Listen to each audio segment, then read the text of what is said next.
There was an idea, the Avengers initiative. I can do this all day. For Marvel, I'm a superhero. I come to bargain. I love you 3,000. That's my secret, Cat. I'm always angry.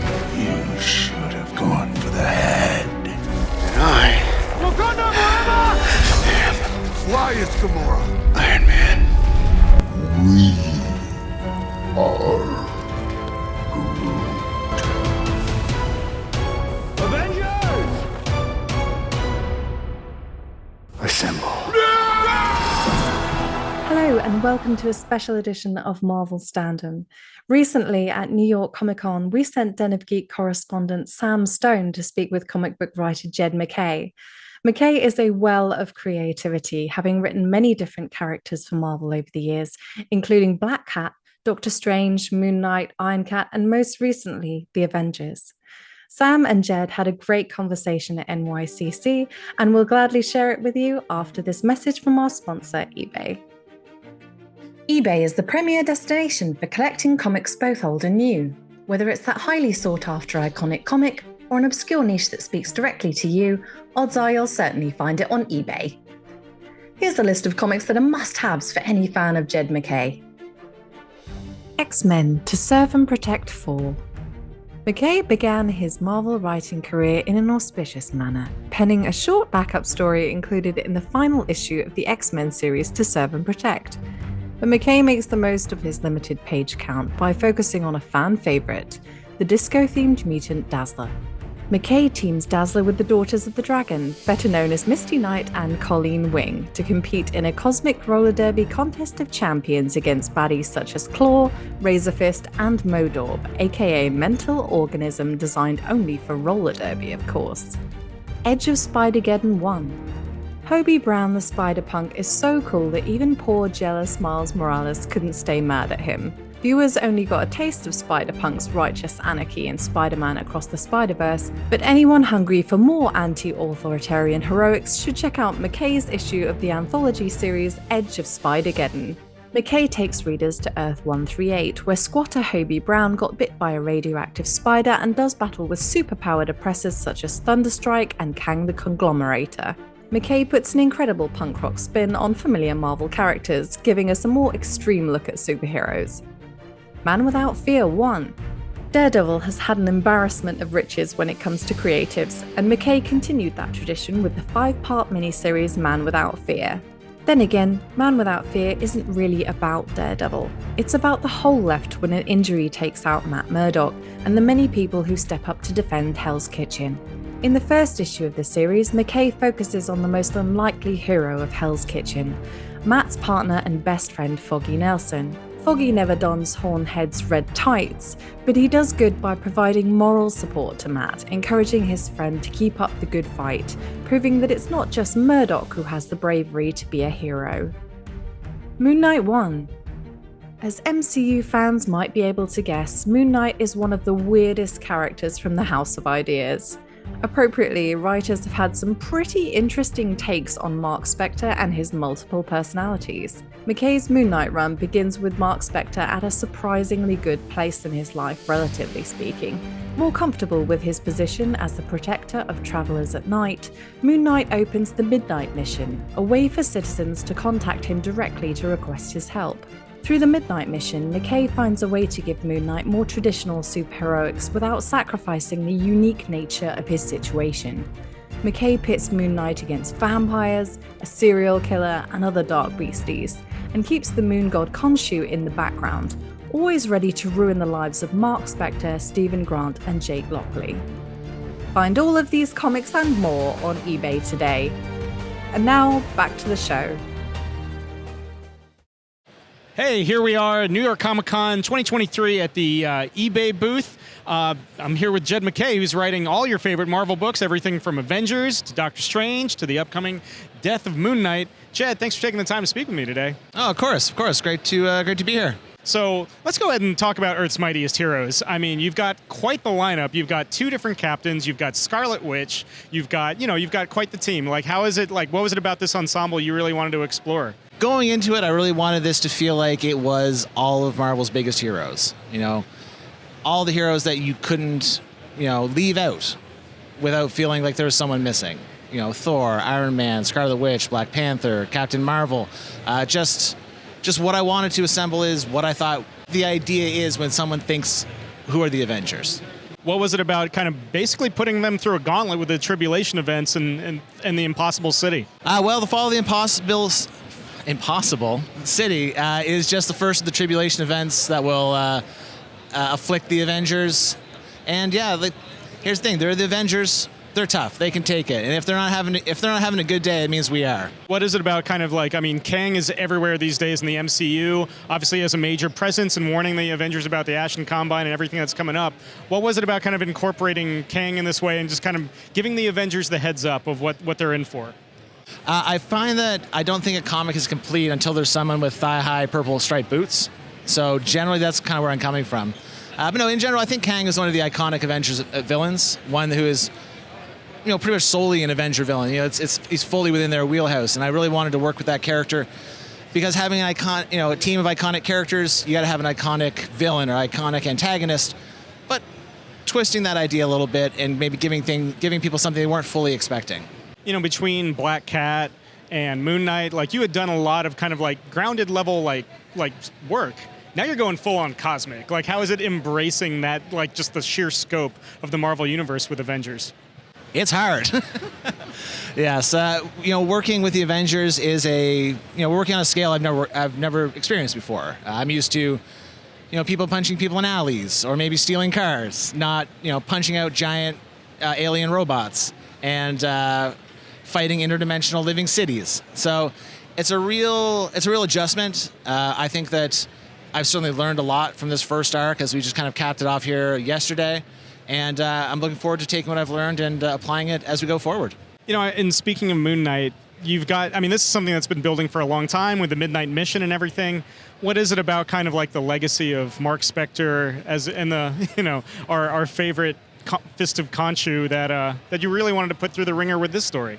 I mean, from the beginning up till where we're at now, it was always about what does it look like when Mark Spector has a new lease on life? You know, Mark Spector and Jake Lockley and Stephen Grant, when this whole system has a new chance to start the life over.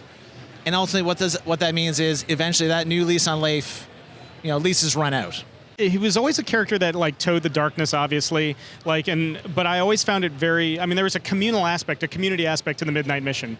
What was it about kind of bringing that sensibility to somebody who's previously been known for being a loner? I mean, that's what you always do with a loner, right? It's always very fun to say, oh, this character's a loner, I'm a loner, I'm a lone wolf. But it doesn't really mean anything until you see what that looks like when either that sort of aspect is pushing people away or when, you know, the people can't be pushed away. When we see, you know, every lone wolf character really does need someone, regardless of whether or not they think they deserve it. We'd be remiss if we didn't talk about the artwork. How is it working with, like, you know, Ivan on Avengers and, you know, there's just the murderer's row of artists that you've got on all these books? I mean, it's incredible. You know, CF Villa was, we worked together on Black Cat. He was the guy I asked specifically for when we started the book. Ivan Fiorelli stepping in to finish up that arc. He's done extraordinary work. Then, you know, launching Moon Knight with Alessandro Cappuccio. He's a young guy. He's hungry and he's leveling up so quickly. You know, you look at his first issue and his last issue, and it's just amazing. And also, you know, Federico Sabatini stepping in for fill-ins on Moon Knight, just really stepping up his game. Yeah, of course, Pascal Ferry on Doctor Strange, who is, you know, he began his career in Doctor Strange, and it's so great to see him coming back to that character and doing it in a way no one else can. In talking about Doctor Strange, well, Clea is a huge focus on, you know, on the story that you're telling. Like, what was it about exploring the, you know, honestly, somebody that tends to get overlooked sometimes in the Doctor Strange mythos and kind of integrating her into your story? Well, Clea, it's kind of funny when Clea sort of dragged the spotlight on herself as I was writing Death of Doctor Strange. It was a dictate from on high that we had to, you know, bring Clea in. And basically, as soon as I started working into the script, I was like, wow, this character is actually extraordinary. I really like this character. And I was like, this was where the emotional linchpin of the story was. You know, this estranged couple, this death, this loss, this grief. It was, you know, a late in the game realization that, oh, wait, this is where the story is, not what I had planned originally. and carrying that forward in Strange with Clea as the Sorcerer Supreme, and now in Doctor Strange, where we've seen some difficulties between Clea and Stephen, and how that is, hopefully resolving moving forward. You've spent quite a bit of time in Stephen Strange's shoes and the entire magical corner of the Marvel universe. What do you think it is about the magic side that you find unique in comparison to the rest of the Marvel universe? I think it's interesting because the magical side of the Marvel universe has been kind of siloed off from the rest of it. Just because it has its own essential weirdness. Anytime a Marvel superhero runs into magic, generally that's time for a Doctor Strange cameo. I was joking earlier on a panel that I think Doctor Strange, maybe after Wolverine, is like the most guest starring character in all of Marvel, because every time magic comes, it's a great time to bring in old Doctor Strange. So it's been fun to look at it from the other side, where this is Strange's whole world. To him, he's not the guy who just pops in here and there. He's the guy who keeps getting called.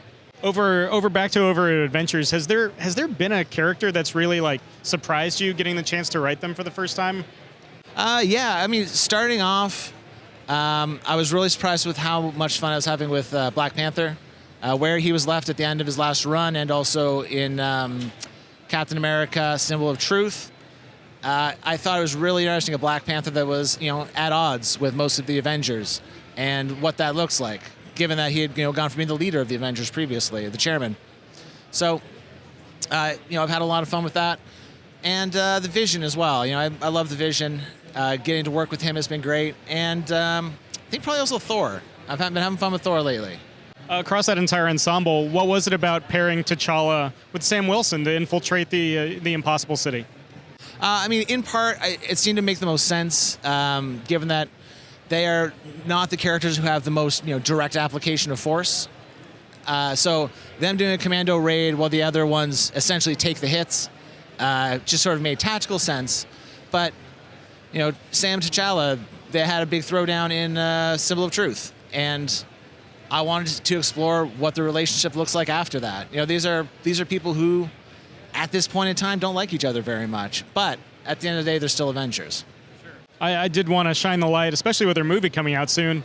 Carol Danvers. Carol Danvers is the heavy hitter on the team. Like, what was it about kind of like having her play such a central role, like, Captain Marvel here on the Avengers? For the sake of Twitter, I will say she is a heavy hitter on the team. Thor, Wanda, Iron Man, yes, they're all also very strong. It just seemed to fit. It seemed like the right time to put Carol in a leadership role, and I like contrasting some of her more impulsive or brash qualities against the necessities of leadership. She's like any good leader. She's someone who needs advisors. She needs someone who's to fill in her blind spots when it comes to certain decisions. So I think it's really interesting. And also, she's a character who has a pedigree that goes way, way back. She's been connected with the X-Men. She's been an Avenger. She's been, she's had multiple identities over the years. And I think she's just a great character that it just seems like the right time. Jed, I got time for one more. Sure. It's always the tricky one. All right. What can you tease as, we enter the, you've got so many plates spinning. What can you tease about the Avengers or Moon Knight or Doctor Strange in the near future? I can say that there's going to be something that's going to shake things up for all of them coming in the horizon, and in a way that perhaps no one really saw coming. And you heard it here first. This is Den of Geek at the eBay studio here, or eBay booth here on New York Comic-Con 2023 show floor. And be sure to read Avengers, Death of Moon Knight, and Doctor Strange. Jed, thanks for taking the time. No problem. That's it for this episode of Marvel Standom. Make sure you're subscribing to us wherever you're watching or listening right now. Don't forget to check out our web home of denofgeek.com, where you can find all our Marvel coverage. You can also follow us at Den of Geek US on Twitter and Den of Geek on Instagram. If you need more, all episodes of Marvel Standom are available on YouTube and wherever you get your podcasts. Thanks once again to the sponsor of this episode, eBay. Be sure to check them out for all your Marvel collectibles. This has been Marvel Standom on the Den of Geek Network. Until next time, be good to each other and stay safe. Thank you for listening to Marvel Standom, produced by Andrew Halley, Kirsten Howard, and Joe George. Hosted by Kirsten Howard. Editing and graphics by Andrew Halley. Social media coordinator Lee Parham. Additional artwork by Chloe Lewis. Production assistant Michael R. Music licensed from soundstripe.com. Marvel Standom is a production of the Den of Geek Network. For more information, visit denofgeek.com.